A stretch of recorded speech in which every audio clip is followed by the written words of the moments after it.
you two common mistakes that we see with the step up. It's a really good exercise. It transfers over into a lot of life. Sometimes we gotta climb stairs or climb over things, so we program the step up a lot. But we see two common mistakes that we really wanna help you guys clean up.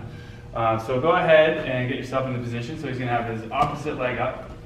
So the first one that we see all the time is that people will spring through this leg. The purpose of this is to load this hip and this leg. This leg doesn't do anything. I call it a peg leg.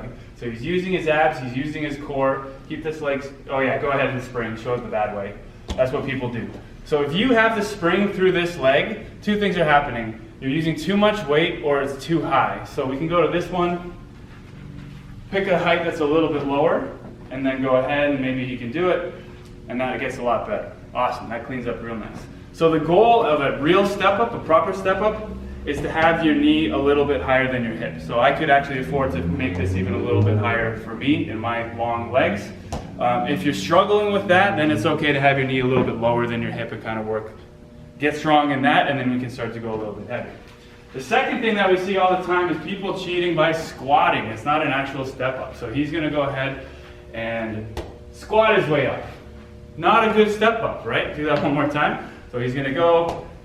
So the key to this is getting to full hip extension before this foot touches down. So can you show us a proper rep? So he's gonna go all the way, boom, control, and then come back down. So you're gonna try to control yourself the best you can on the way down. Gravity's gonna get the best of you. This is a concentric motion, loading the left leg only. Okay, so I hope this helps you with your own training.